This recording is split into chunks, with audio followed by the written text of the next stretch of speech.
गांधार की राजकुमारी गांधारी की शादी हस्तिनापुर के राजकुमार धृतराष्ट्र से हुई।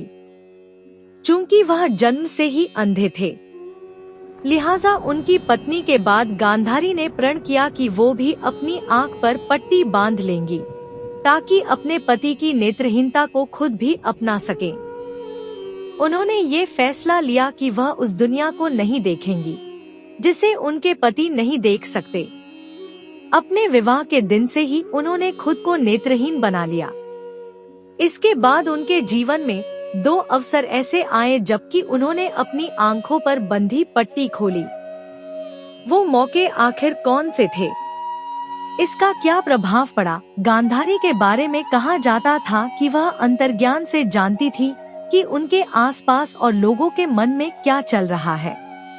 भीष्म ने गांधारी के गुणों और कुरु वंश के गौरव को देखते हुए इस विवाह का प्रस्ताव रखा, जिसे गांधारी के पिता सुबल ने स्वीकार कर लिया। आंख पर पट्टी बांधकर गांधारी अपने पति के साथ समान धरातल पर रहना चाहती थी। हालांकि ये भी कहा जाता है कि गांधारी ने ऐसा करके एक नेत्रहीन व्यक्ति से विवाह करने के लिए बाध्य किए जाने पर इस तरह अपना मौन विरोध जाहिर किया।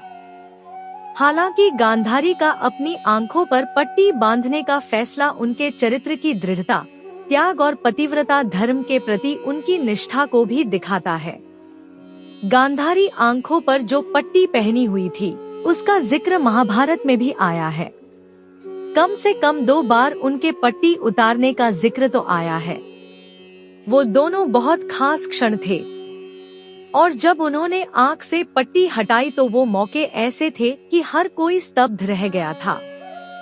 गांधारी ने महाभारत युद्ध के बाद युद्ध क्षेत्र में अपनी आंखों से पट्टी हटाई ताकि अपने मृत पुत्रों को देख सकें। ये दूसरा मौका था जब गांधारी ने आंख से पट्टी हटाई। अपने पुत्रों को रणक्षेत्र में मृत देखकर वह अंदर ही अंदर धधक उठी थी।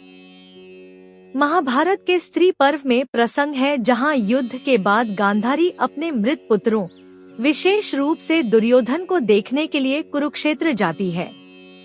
कुछ व्याख्याओं में कहा जाता है कि उन्होंने तब अपनी आंखों से पट्टी हटाई। उन्होंने युद्ध के मैदान में पड़ी लाशों के बीच अपने पुत्रों को मृत देखा।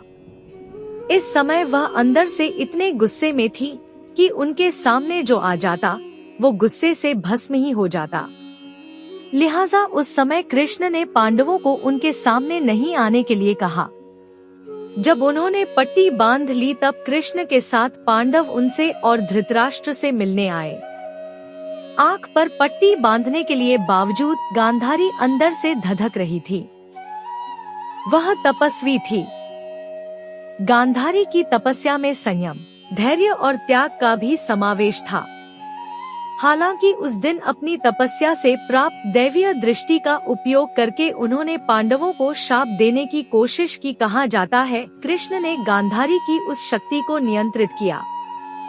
तब गांधारी को अपनी पट्टी के निचले पोर से केवल युधिष्ठिर का पैर का अंगूठा नजर आया और वह गांधारी के ताप के कारण काला पड़ गया। तब कृष्ण के कारण ही उनका गुस्सा कृष्ण पर उतरा और पांडव बच गए। महाभारत में कहा गया है कि गांधारी ने पहली बार आंख से पट्टी महाभारत युद्ध से पहले हटाई थी। तब उन्होंने पुत्र दुर्योधन को अपने सामने वस्त्रविहीन यानी नग्न आने के लिए कहा था। तब गांधारी ने बेटे दुर्योधन को बगैर वस्त्र के अपने सामने महल में आने को कहा था, लेकिन दुर्योधन निचले वस्त्र पहनकर उनके सामने आए, जिससे वह उनके शरीर के ऊपरी हिस्सों को ही पत्थर की तरह अजेय कर पाईं। कुरुक्षेत्र युद्ध शुरू होने से पहले गांधारी को अपने पुत्र दुर्योधन और कौरवों के अधर्मपूर्ण रवैये के कारण चिंता थी। वह जानती थी कि युद्ध में पांडवों की सेना, विशेष रूप से भगवान कृष्ण के मार्गदर्शन में, बहुत शक्तिशाली है। माँ की भावनाओं और तपस्या की शक्ति के कारण गांधारी ने दुर्योधन को युद्ध में अजेय बनाने की कोशिश की। गांधारी ने दुर्योधन को अपने पास बुलाया, उसे नग्न अवस्था में उनके सामने आने को कहा। इसका कारण यह था कि गांधारी अपनी तपस्या से प्राप्त दैवीय शक्ति का उपयोग करके दुर्योधन के शरीर को वज्र के समान कठोर करना चाहती थी।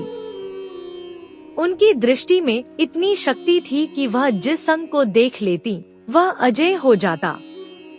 दुर्योधन अपनी माता के आदेश का पालन करने के लिए नग्न अवस्था में जाने को तैयार था, लेकिन रास्ते में भगवान कृष्ण ने उसे रोका।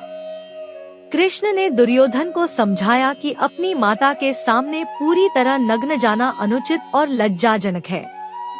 कृष्ण के कहने पर दुर्योधन ने अपनी जंघाओं को, विशेषकर कमर के नीचे का हिस्सा, कपड़े से ढक लिया।